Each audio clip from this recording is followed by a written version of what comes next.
We have some big development coming in. New evidence in the aftermath of the AI-171 plane crash has shed light on the sequence of events leading up to the disaster.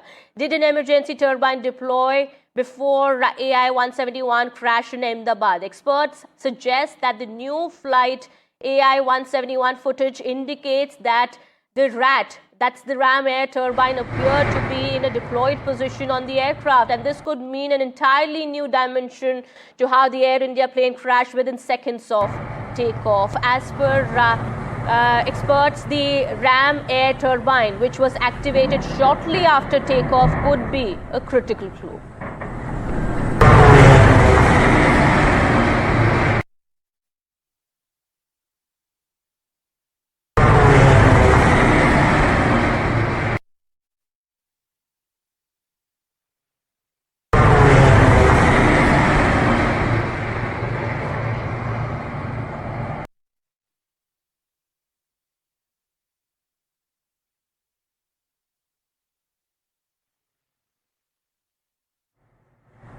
If we consider the video of the last moments, we notice first that the airplane isn't falling, which means it isn't stalled and it's producing enough lift. The airplane almost appears to be gliding down, and critically, its wings level with the rudder almost set to neutral. What that implies is that not only is there not enough thrust, it's most likely a case of dual engine out or dual engine idling. It's difficult to say which of the two it is at the moment. I should add here that airplanes are configured to climb out with just one engine operational. It's a standard maneuver known as a one engine out climb. That maneuver additionally requires that the rudder be deflected in the direction of the working engine to balance out the differential yawing moment, which we don't see here. So, in summary, there is enough lift, there isn't enough power, and the loss of power is identical on both sides of the airplane. All right, so the experts are now suggesting that it could be a possibility that a dual engine failure could have led to the tragic Air India crash in Ahmedabad, in which more than 240 people were killed. All right, my colleague Shiv Arur also now joins us on the broadcast, helping us understand this new evidence now that has been accessed. Shiv, what is RAT, and what are authorities, what are investigators expecting to gain from this?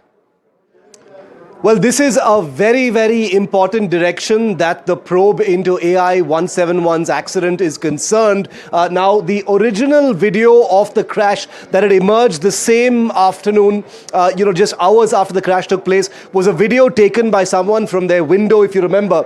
This particular video was actually a video of a video, and therefore the audio wasn't very good and the resolution wasn't very good. Now NDTV has accessed the original native video from the person who actually filmed the crash from their home. It's a slightly higher resolution video, and more importantly, the audio is extremely telling. You've just put that sound up to let our viewers hear it for themselves, but what is easily discerned to experts from this video is something called the Ram Air turbine. It's a distinct sound that you hear, the whine of a propeller, which is very distinct from the jet engines, which appear to not be making any sound. Otherwise, you'd hear the roar of the jet engines. But once you zoom into the aircraft, you can see what's called a Ram Air turbine, which is basically a small propeller-like device which deploys automatically during an emergency, especially if there is either a dual engine failure or a total catastrophic failure of all electrical systems on board.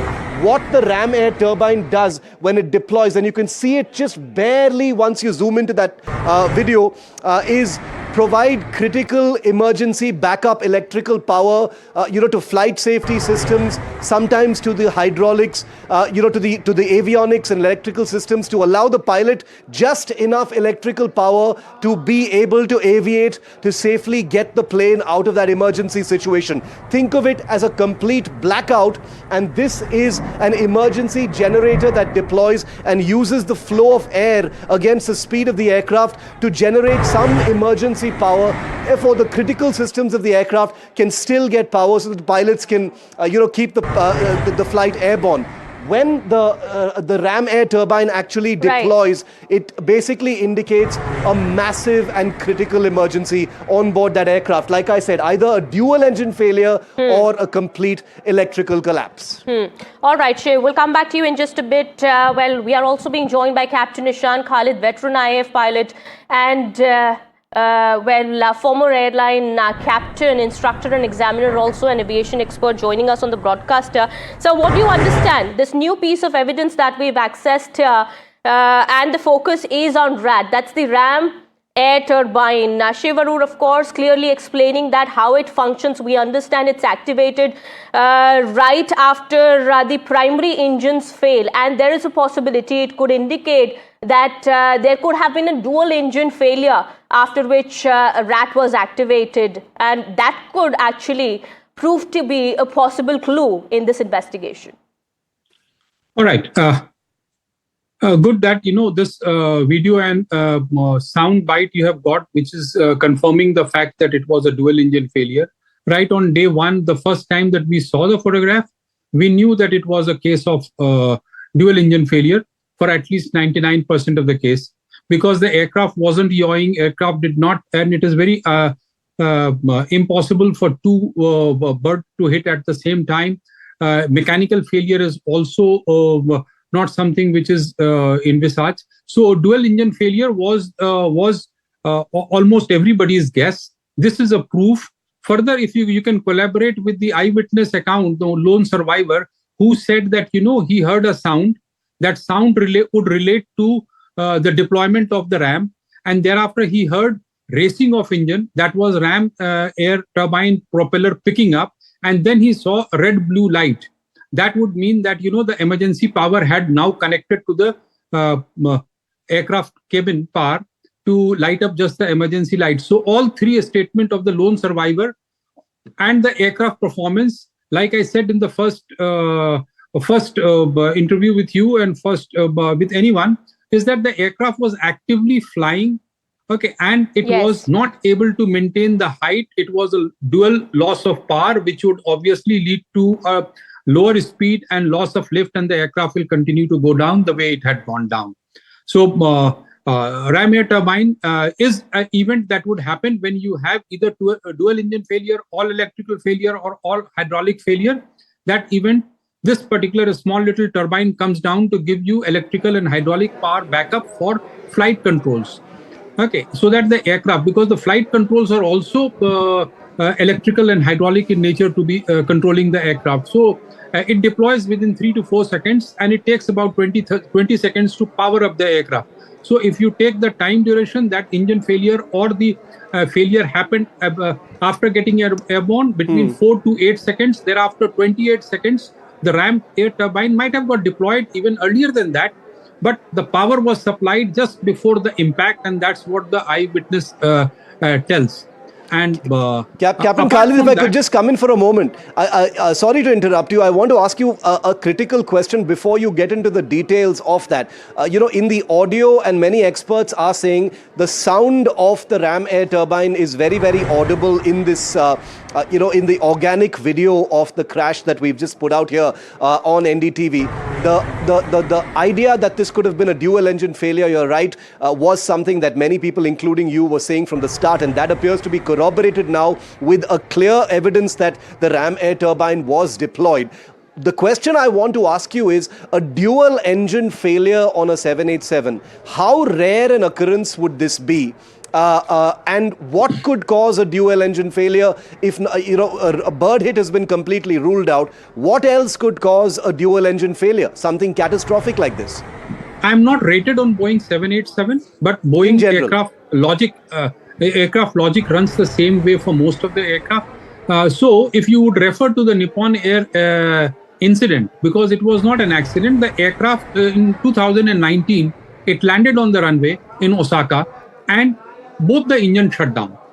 It was digital precision of both the engines shutting down at the same time. The aircraft was on ground, it rolled for 8,000 feet ahead and stopped. Thereafter, engineers and pilots were not able to start the aircraft. That is the only recorded incident where both engines had stopped, and Boeing then went on to investigate, and they came up with a theory that there is something called thrust control malfunction adjustment system. It's a very intelligent system, and what it does is, let's assume that there is a runaway kind of an engine that does not get controlled by the thrust lever, and you are on ground. So the system can automatically shut down such an engine. To my best understanding, that is one of the system that has the authority to reduce the power.